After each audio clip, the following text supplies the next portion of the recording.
El canto, fuentes históricas, metodologías de aprendizaje, intérpretes y más. Un podcast semanal de Miguel Bernal Menéndez. Hola, buenos días o buenas tardes, dependiendo del momento en el que escuchéis este episodio que hace el número 26 de nuestro podcast dedicado al canto, sus fuentes históricas, los intérpretes, las metodologías de aprendizaje, los teóricos, en definitiva, cualquier tema que yo me interese y que yo quiera compartir con todos vosotros que tenéis el deseo de escuchar este podcast. Hoy dedicado a un personaje que me ha interesado muchísimo, que ya lo conocía por su faceta de maestro de canto y profesor de conjunto vocal en el Conservatorio de Nápoles. Estoy hablando de Francesco Florimo, que fue compositor, maestro de canto, como digo, nacido en 1800 y muerto en 1888. Aparte de sus labores como maestro en el conservatorio, también fue bibliotecario durante nada menos que 60 años. 60 años. Evidentemente estos 60 años dan para mucho y su lucidez para poner en orden la historia de la escuela de música italiana y en concreto de las escuelas que se basaron en los 4 o 5 conservatorios históricos napolitanos, pues nos da una obra magna en 4 volúmenes que escribió a partir del año 1880 más o menos.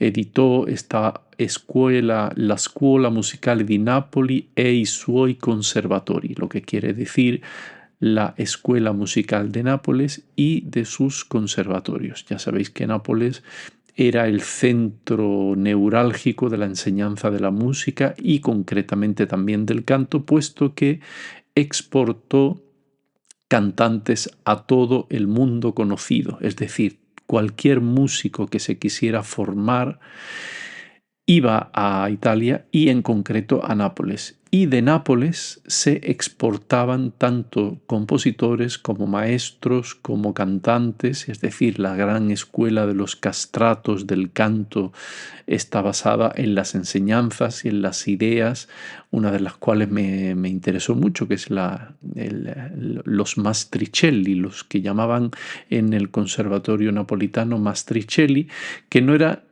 una idea bastante moderna para la época, puesto que aquellos alumnos aventajados servían de ayudantes de los maestros titulares de las diversas asignaturas y servían un poco de aprendices, pero también ya maestros incipientes dentro de este método de enseñanza de los conservatorios napolitanos.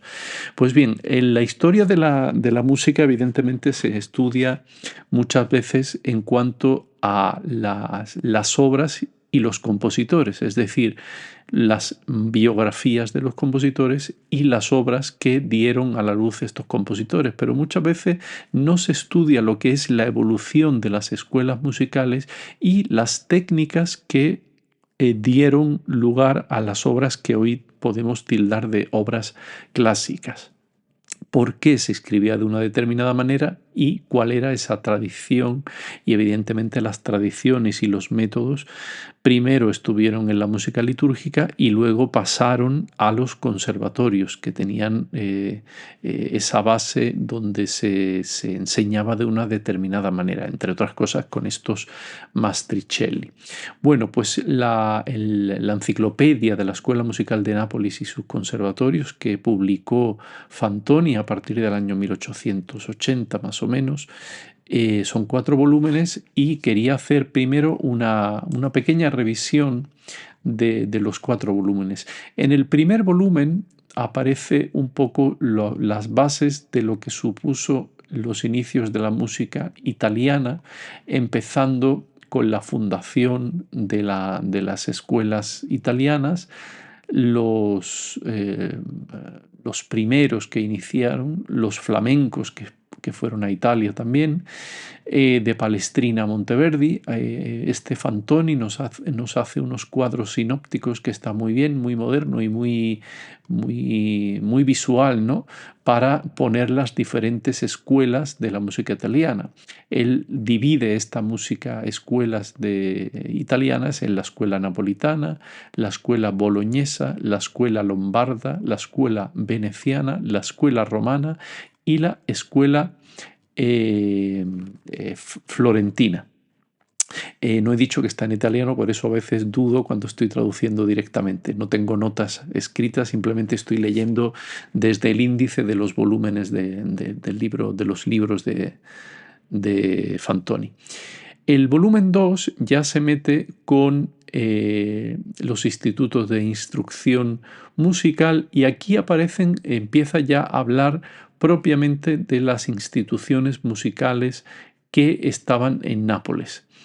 El primero de ellos, el capítulo primero, dedicado al Conservatorio dei Poveri di Jesucristo, el Conservatorio de los Pobres de Jesucristo. Ya sabéis que estos conservatorios acogían a niños pobres y los formaban musicalmente.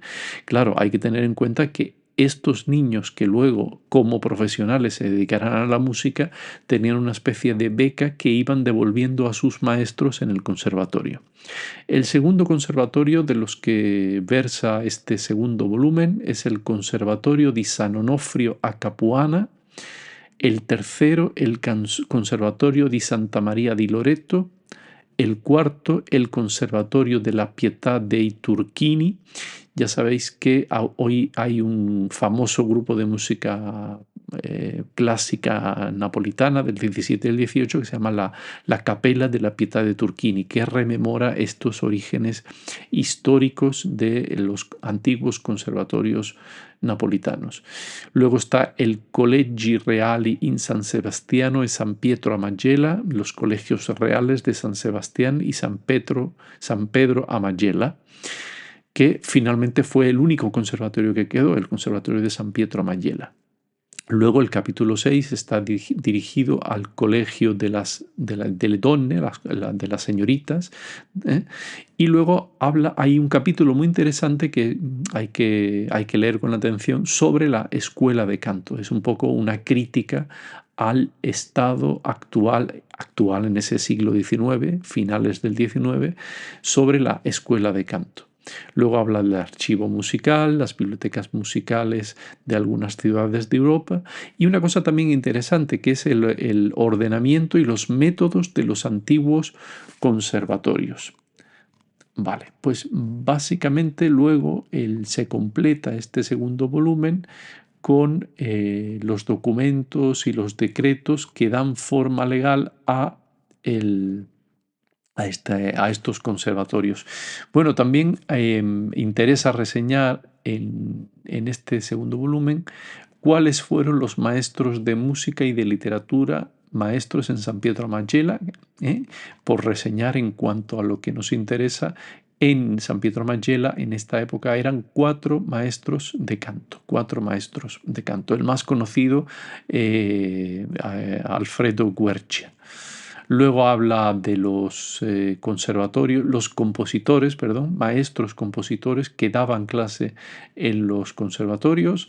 Poveri di Jesucristo, por ejemplo, tenemos a Gaetano Greco, Nicola Fago, Francesco Durante, Leo Vinci, Carlo Cotumacci, Pergolesi, Domenico Scarlatti, Adolf Hasse y Giuseppe Scarlatti.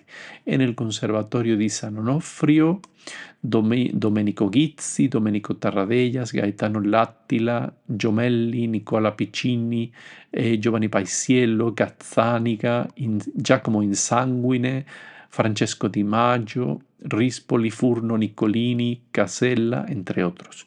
En el Conservatorio di Santa Maria di Loreto, Francesco Mancini, Porpora, Carmine Giordano, Riccardo Broschi, el hermano del famosísimo Carlo Broschi, Farinelli, Davide Perez, Ignazio Fiorillo, Gennaro Manna, Pietro Guglielmi, Tommaso Traetta, Fedele Fenaroli, Antonio Sacchini, Pasquale Anfossi, Giuseppe Giordani. ¿Os acordáis siempre de Giuseppe Giordani? Gran compositor, pero nos ha quedado esta famosa aria antigua, Caro mio ben. Domenico Cimarosa, Niccolo Zingarelli, Pietro Guglielmi, Carlo Coccia, Michele Caraffa. Bueno, pues todos estos son los maestros que eran maestros en estos conservatorios. Pasando al volumen tercero, se centra de nuevo en los compositores o sigue un poco el elenco de los compositores que fueron maestros en la Pietà, Conservatorio de la Pietà de Turchini, luego el Colegio de Música de San Sebastiano e di San Pietro a Majella, y luego el final de este volumen tercero hay un apartado donde me pareció bastante interesante desde el punto de vista de conocer a los cantantes, famosos cantantes italianos de la época. Él lo titula como Célebres cantantes de la escuela napolitana. Te da un cuadro sinóptico y luego habla de Caffarelli, Gaetano Maggiorano, Farinelli, Carlo Broschi, Gioacchino Conti, Giuseppe Aprile, Luigi Lablache y Raffaele Mirate. Casi todos, como veis, son castratos. Y finalmente el volumen cuarto es para la historia de la ópera fundamental su conocimiento, porque nos da un elenco de las óperas que se representaron en los teatros de Nápoles. Claro, el teatro, los teatros y las salas, ¿no? Las salas y los conservatorios también. Claro, si nosotros estamos pensando en el Teatro San Carlo, pero es que aquí aparecen un montón de teatros. Por ejemplo, Teatro de San Bartolomeo, Teatro della Pace, Teatro Fiorentini, Teatro Nuovo, Teatro San Carlo, Teatro del Fondo, Teatro San Carlino, Teatro San Ferdinando, Teatro La Fenice, Teatro Partenope, Teatro Bellini, pone Vecchio, y Teatro Bellini Nuovo, el viejo y el nuevo. Teatro Sanazzaro, Teatro Goldoni, Teatro Rossini, Teatro Mercadante in Piazza Cavour, en la Plaza Cavour, Teatro Poliatama, Teatro Filarmónico, Società, Sociedad Filarmónica, y el Palacio Real. Luego están otros espacios como el Jardín de Invierno, el Teatro Gregoire, el Circo Nacional, Teatro de Variedades, Teatro delle Folie Drammatiche, de las locuras dramáticas, y luego los conservatorios, San Onofrio, de la Madonna di Loreto, Pietà de Turchini, San Sebastiano y San Pietro a Majella, el Hotel de los Pobres, Albergo dei Poveri, y el Colegio de los Nobles, y el Teatro Académico de San Severino, Palazzo Maddaloni, y bueno, pues todos estos son los teatros, con lo cual el leer todos estos lugares donde Florimo, Francesco Florimo, da cuenta de todas las óperas que se representaron, no solamente da cuenta de las óperas, sino que también da cuenta de los intérpretes que aparecieron en esas óperas, con lo cual cualquiera que quiera seguir a un director, a un maestro compositor, a diferentes cantantes o a diferentes directores de la escena o del vestuario, etcétera, pues tiene aquí una fuente fundamental.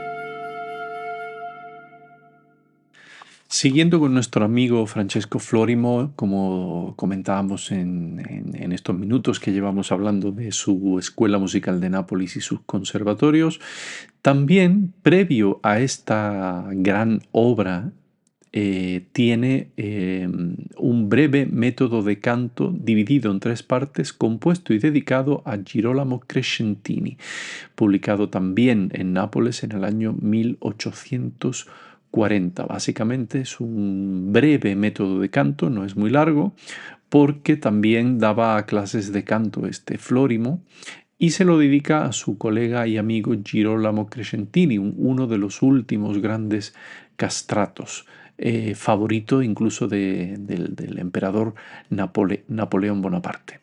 Lo que me ha interesado mucho, aparte de los ejercicios de vocalización y los solfeos de Florimo, es tres elementos o tres pequeños apartados que él dedica al modo de filare, legare e portare la voce, es decir, recoger, ligar y llevar la voz. Que me parece muy, muy, muy interesante porque reúne las características fundamentales de la escuela del bel canto. Estamos hablando, en este caso, primera mitad del siglo XIX, y se concentran todas estas óperas belcantistas en esta época.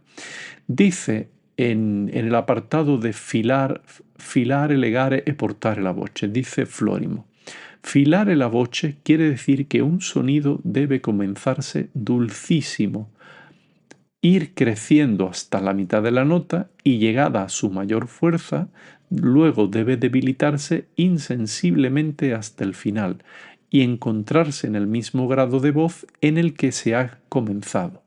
Esta manera de filar los sonidos se llama en italiano messa di voce, es decir, continuamos con esta técnica, esta manera de colocar la voz siempre empezando en piano, creciendo y disminuyendo, como el método fundamental tanto para iniciar los sonidos como para el procedimiento vocal antes de iniciar cualquier fermata, como decía Mancini o decía Tosi, es decir, cualquier fermata se inicia con messa di voce. Bueno, aquí lo llama filare la voce, que es adelgazar el sonido, ¿no? Porque voce en este contexto hay que entenderlo también como sonido, no solamente como voz, como instrumento, sino como sonido. Luego habla en el siguiente apartado de legare la voce. Dice, ligar la voz quiere decir unir los sonidos entre sí con suavidad, sin confusión ni esfuerzo y con la misma respiración. Es necesario tener presente que cada una de las notas ligadas debe tener una entonación perfecta, distinta y segura, para así obtener un resultado de bello efecto. En la escuela italiana es necesario cantar siempre ligado, salvo en algún caso en que el autor exija una ejecución diferente o la frase musical requiera otra expresión. Bueno, pues esto de legare la voce es básicamente lo que los antiguos en el siglo anterior llamaban cantar di portamento, es decir, llevar o el cantare spianato, el cantar ligado, es decir, de una nota a otra por grado conjunto, sea por salto, siempre de la manera más ligada posible. Y el tercer elemento de procedimiento vocal que comenta Florimo es portare la voce. Dice, portare la voce significa llevar la voz. En este caso, la voz hay que entenderla como el sonido, lo que produce el instrumento vocal. Llevar la voz significa anticipar el sonido que sigue sobre aquel que está por dejarse, deslizando levemente la voz con una rápida inflexión de sonidos que pasa por un número infinito de intervalos incalculables para el oído. Ya sabéis que los intervalos en nuestro sistema son básicamente por medios tonos. Tenemos 12 semitonos en una escala diatónica. Es verdad que de una nota a la siguiente, de un semitono a otro, puede haber cromas, puede haber diferencias, pero básicamente nosotros funcionamos por medios tonos. No hay un do sostenido y un poquito más, o un re bemol y un poquito menos, sino que básicamente la nomenclatura es esa. Entonces dice que hay que llevar insensiblemente de una nota a la otra sin que se note esta pequeña anticipación.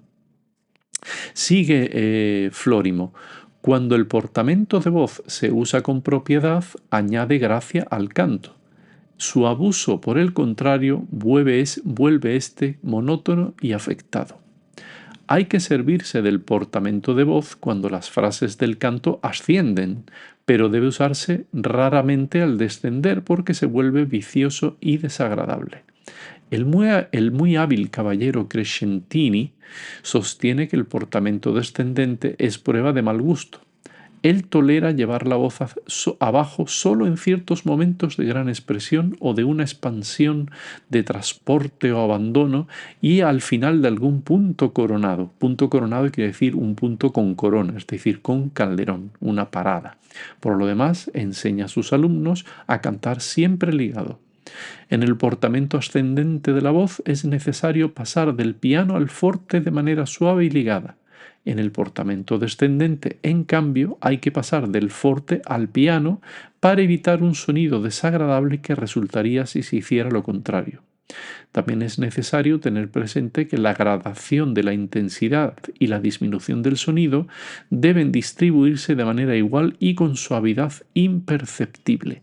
Pues bien, esto es una de las bases fundamentales de la escuela italiana. No es arrastrar de una nota a otra, sino llevar imperceptiblemente esta anticipación de la nota siguiente. Y esto es uno de los elementos fundamentales de las bases del canto italiano.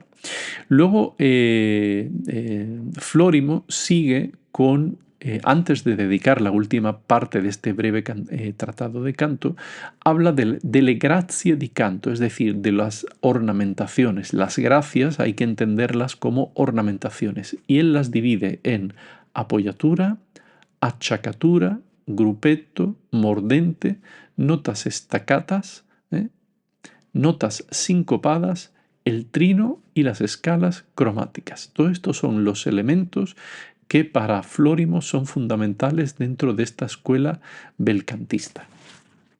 Como he dicho, la última parte de este tratado de canto del año 1840 está dedicado ya a solfeos. Ya sabéis, los habituales a este podcast, que la técnica de canto, históricamente hablando, se dividía en la parte mecánica, que suponía las vocalizaciones, es decir, ejercicios mecánicos propiamente, que se iban subiendo por medios tonos, y los solfeos, que eran canciones ya compuestas ex professo para solventar un determinado problema tanto técnico como estilístico y que no tenían texto. Estos solfeos, a priori, en la antigua escuela del siglo XVIII se escribían a alumnos particulares, individuales, pero luego se expandió y se hicieron manuales de solfeos por todos los grandes compositores. Pues bien, espero que os haya interesado este episodio de hoy sobre el bibliotecario de Nápoles, Francesco Florimo, y os dejo ahí esta información. Él era también amigo de Bellini, no lo he comentado, pero cerrando quería no olvidarme que tiene unas memorias y unas cartas que conservó Florimo porque fue compañero de estudios de Vincenzo Bellini, compositor, y él publicó sus cartas y unas memorias en el año 1882 de su amigo Bellini, también interesante de leer. Pues nada, os dejo hasta el próximo episodio, espero que os haya interesado y gracias por seguir. Un saludo.